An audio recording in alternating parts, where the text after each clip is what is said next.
curtains. Pull yourself together. There's always Betsy. Betsy!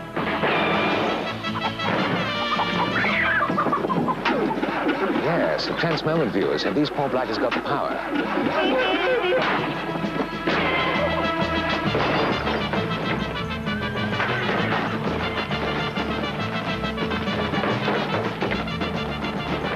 Just a second. Thank you so much, most kind.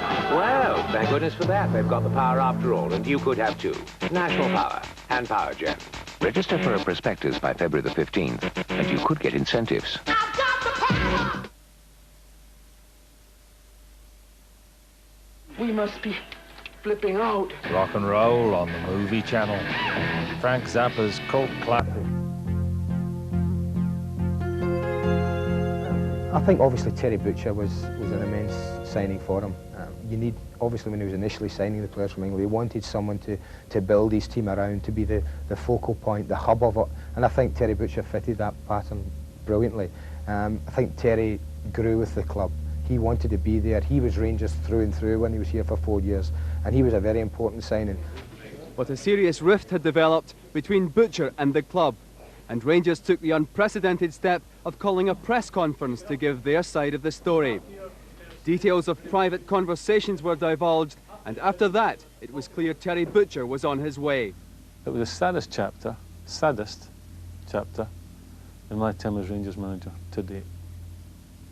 You feel that the special relationship that Terry Butcher had built We had up 4 here. great years together, and for some strange reason that I have not yet found out, he chose to change that.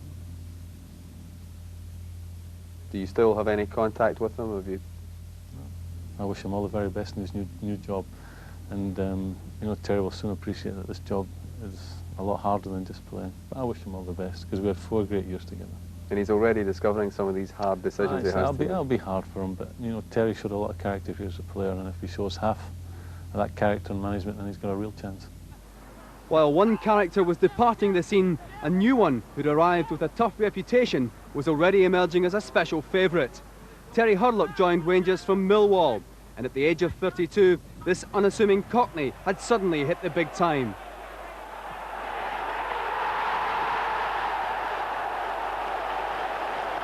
Well, he's only been here sort of 5 months. As you said, he's been very influential in his short time here. If Terry continues to play in the manner in which he has done in the last 4 or 5 months, then I'll be delighted. He is a very good footballer. People look at Terry Hurlock, the ones who know nothing about the game, and say, look at him, you know, he kicks people. He doesn't kick people, he does anything but kick people. He challenges fairer than 90% of the midfield players playing in the Premier League today. He's strong, he's aggressive, his strength wins him a lot of the balls.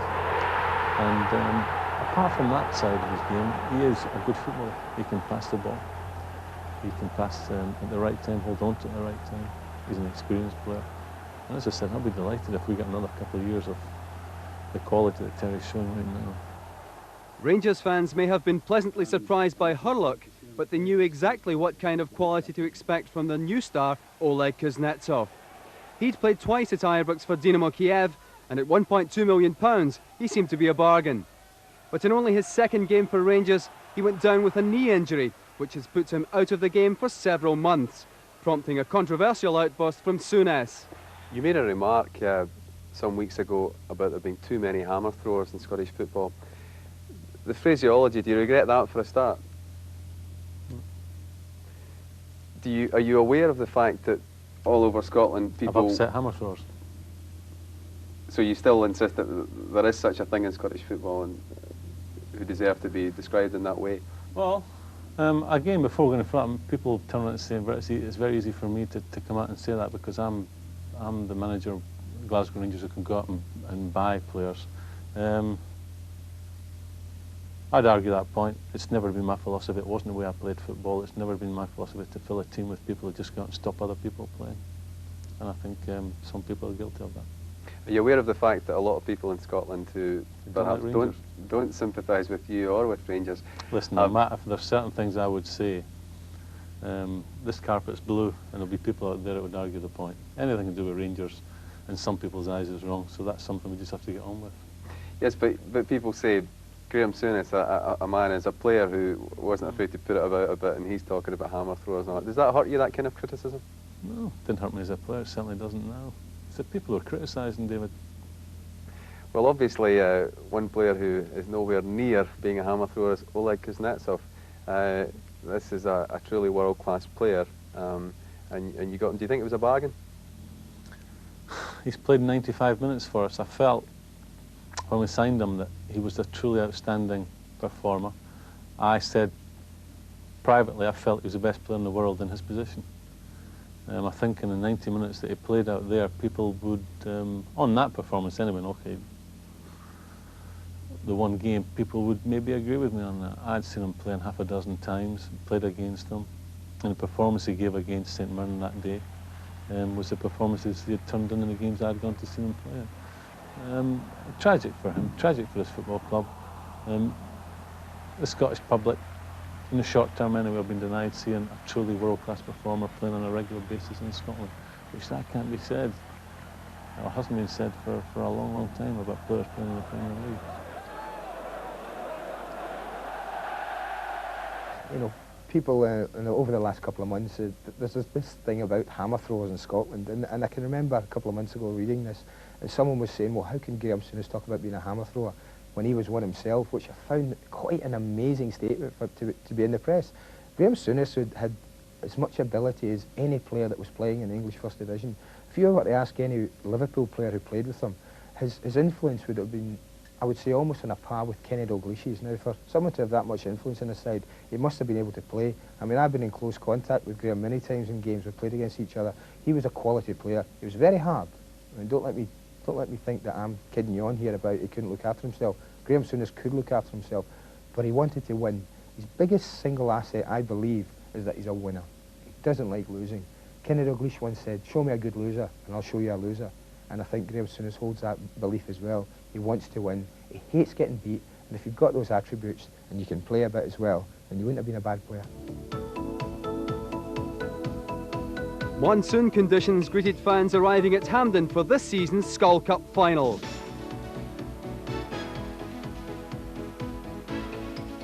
But it would take more than rain to dampen the enthusiasm of 63,000 who turned up to see Celtic and Rangers battle it out for the first trophy of the season.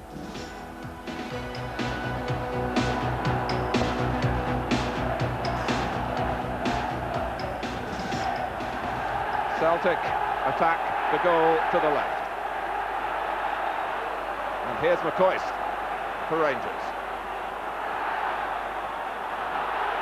Jim McCluskey is sure to keep an eye on the early challenges. Peter Grant, who is Celtic through and through. But it's good to see the players smiling, even if maybe there's a touch of irony about that directed at the referee. McCoist going down. Already Rangers have sent Richard Gough forward, and of course in Mark Hateley they do have an exceptional player in the air to compensate for the absence of Johnston. John Brown is in there as well, and it's over them all. Andy Gray, I'm sure they're glad to be out there and running now after all the talk of the past few days. Yes, there's nothing quite like that first whistle blowing in a cup final, and all the talking's over. Now it's all down to who wants it most, who really wants to actually win this cup final.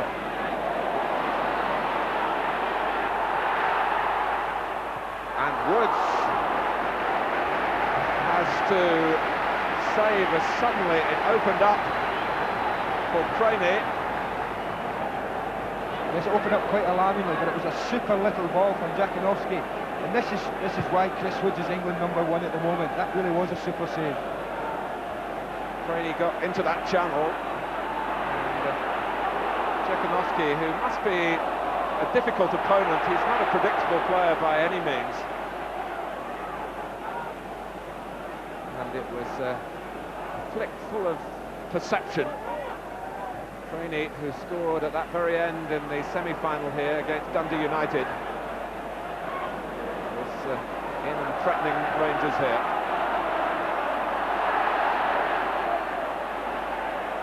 Rogan.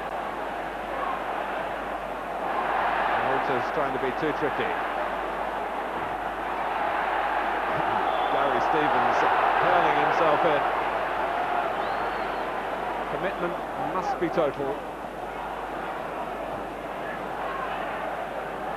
It seems an obvious thing to say, but sometimes week in, week out, league games, matches start off that way and they drift and the pattern is taken in different directions. But with this game, you can be sure that nothing will slacken. Goff let it get away from him. Brainy did well. Czekanovski against Brown. Past Brown, but not past Woods. Twice he's had to go to his left to keep Celtic out. Once again, the combination of Czekanovski and Craney causing Rangers tremendous problems. And it is a great effort. And in conditions like this is a great save to hold on to that ball. The ball obviously very slippery. And had he lost it, then Joe Miller was pouncing. Room here for McCoist, a lot of room. And on he goes. Walters is in at the near post. It's a corner. Well, this is no tight, tense affair. Ali McCoist, who Celtic hadn't tracked down at all.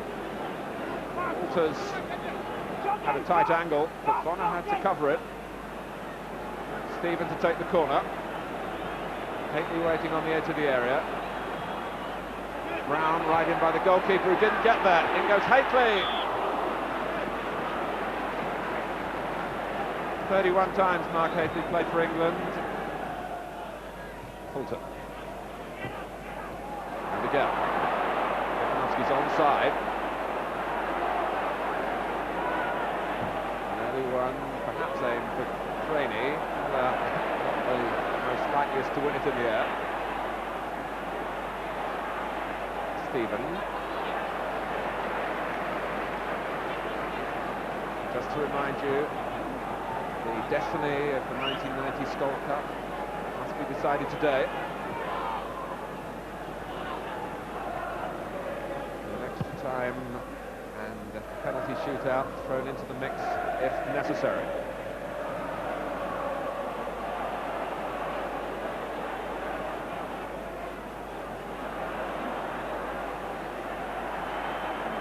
Grant. Stay does make the game look disarmingly simple at times. So too does Trevor Stephen from Rangers. Touch from Haley. The through ball from Hurlock. Bonner's come. McCoist. Oh, and the referee rules that that's a dive. And it's a throw. And McCoist is furious. Yes, you see he's saying unbelievable to the referee, and I must admit, I thought that when I thought seeing it right off, I thought it was a penalty. He definitely takes Ali McCoist's legs, and I think Pat Bonner and Celtic in particular are very lucky to get away with that.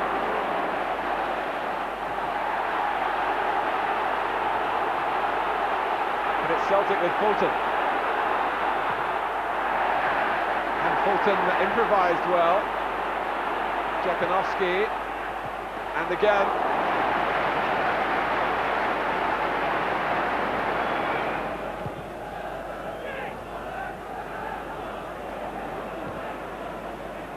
Craney. Options right and left, and they're still there. He's not short of confidence, which is a great commodity for a player who's spent such a short time at the highest level. Oh, and a slip here by Dovcik. And it's Mark Haley for Rangers, but Paul Elliott for Celtic.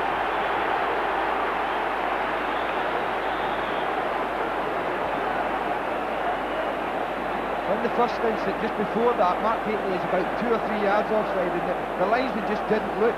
But really, I can only put, it's a great tackle from Paul Elliott, but why he wanted to get it onto his left foot, I can't understand. He must surely have hit it with his right foot, Mark Haley. Stephen.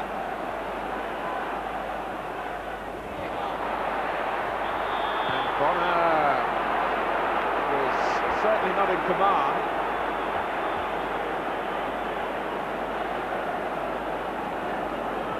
There's something of a post-mortem going on there. It was Goff who was coming in where he could be deadly. And the opposing penalty area. It's a point Andy Gray made earlier. The Rangers have a number of players who love to attack the ball in the air. It might be their route to victory. John Brown is one of those. It will be a source of concern for Celtic in defence.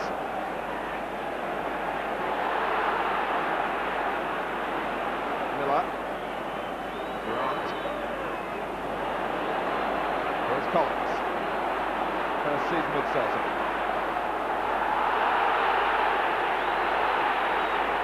Rogan. Ooh, Jakanowski could come up with something special here. Look at this, look at this! In the end, the deflection was cruel for Jakanowski, but fine for Rangers. Well, this is Jakanowski at his very best, at the edge of the box, right wing and riding, gets himself a yard of space, and that's one of those where Christmas must have thought, oh no, it's in the net. With Fulton and Craney showing well, whatever happens here, it's a bright horizon for Celtic in that respect. Spackman pursued by McStay. And that was Goff having to hurry back, claims a goal kick, but it's a corner. Chris Wood's angry that it's a bit lax in front of him. Celtic were swarming on the edge of the area then. Collins to take the corner.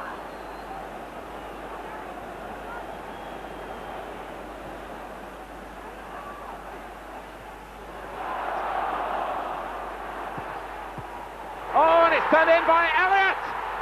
Celtic have scored! Paul Elliott reacted.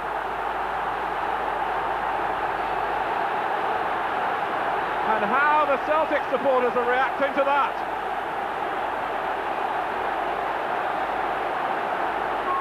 Well, initially Joe Miller does excellently here. Instead of just lobbing it aimlessly in, Dovcek comes in.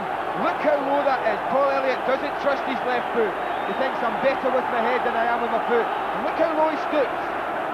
Tucks it comfortably in the corner. That's a fine header. McCoy. Hately waiting at the far post if Walters can get a cross in. Walters had other ideas. This is Stevens! Well, given some of the difficulties that Bonner's had in this game, that was a very nonchalant save. Yes, he made it look very, very easy. He's had some trouble keeping hold of this ball, and at a time when he really needed it. It was like plucking apples off a tree, wasn't it?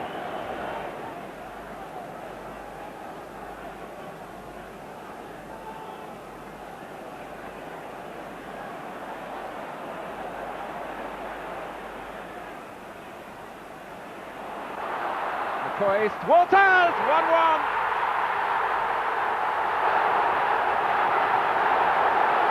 Absolutely no chance for Bonner.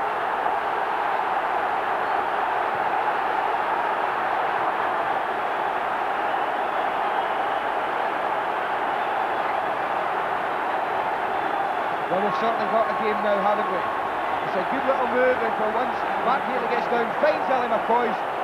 Mark Walters punishes them badly for some slack marking and buries it right in the corner. Really gives Pat Bonner no chance at all. McCoy did very well to control the knockdown, and Walters coming onto it found the ball absolutely ideally placed.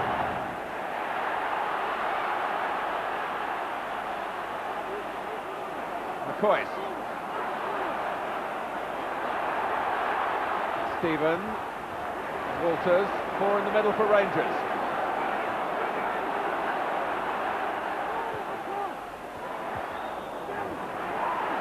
Who headed it away, and John Hewitt had to help out. The attack just lost its momentum after Walters had sparked it off so speedily on the far side. But it's still a Rangers corner as they want to pick up the scent for victory.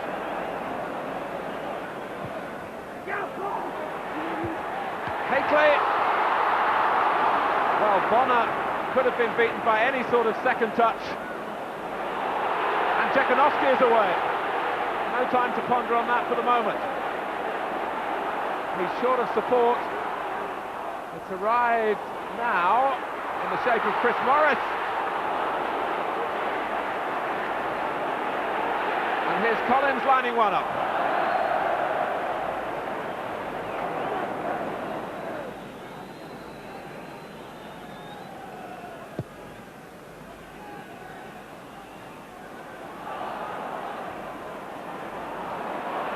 Elliott. Look at him go. Jekanovski. And again. Oh, is it for Hewitt?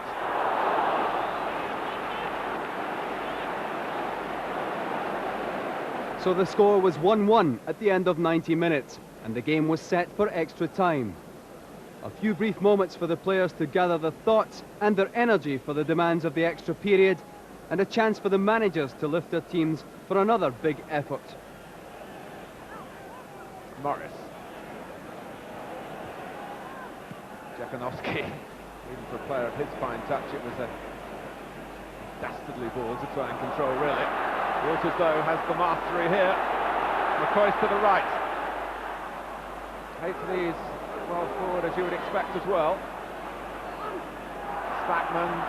Celtic was still trying to get back, and grateful that Rangers worked the ball closer to them. And here's Rogan. And Jekanovski. What a wonderful save by Woods.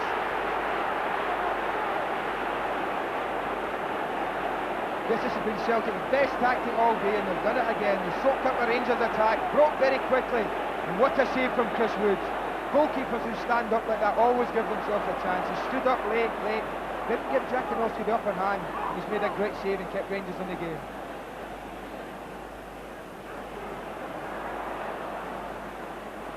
Well, Jekanovski, I suppose, will regard it as a miss, one-on-one with the goalkeeper. He was trying, as strikers like to do, to just get it low and close, because that's where goalkeepers find it hard to get to the quickest. Celtic scuttling back, an early cross from Stevens. Hateley got to it, and Bonner slipping and crawling and almost crumbling. Walters managed to rein it in, and it looked awkward for him, but the back heel didn't come off. Rogan offside. You start looking around as to who could be the headline maker.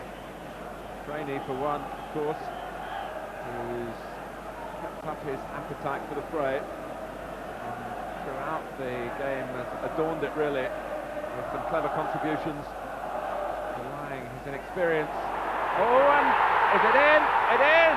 It's Richard Gough, who came round the back, and will feel here that he could have won it for Rangers.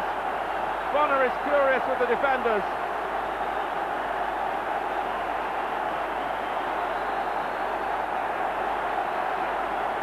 It's an untidy goal in many ways, but it doesn't matter in a cup final. There's no such thing as an untidy goal, and at the time when I just felt Rangers looked more likely. Everyone's paying attention to the two big boys again, and Chris Morris gets caught. I'm sure he was anxious about being too close to his goalkeeper and knocking it back, but full credit to Richard Gough. He's very, very determined. He doesn't look at the players and just makes straight for the ball, and it's that crucial throw to it. Knocks it past Pat Bonner. Now Celtic have got all the questions to answer. Come on, he says. And he set the example. Elliott.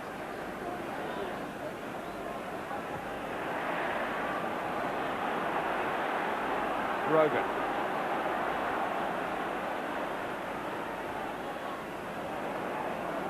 Hope rising for Celtic, and Woods rising for Rangers. It was an inventive effort from Craney. Yes, and it's a sign that he's always looking for the unexpected. He's always looking to try something different. When you think he's going to knock it back or cross it across goal, he tries for the far corner, and he isn't far away. Walters. Oh, he was being held back. Quite clearly being held back then. Actually wasn't in possession of the ball, which is possibly why Celtic got the benefit of the doubt. Guided down well by Craney. There he is. Czekanowski, it's deflected, and it's another despairing look.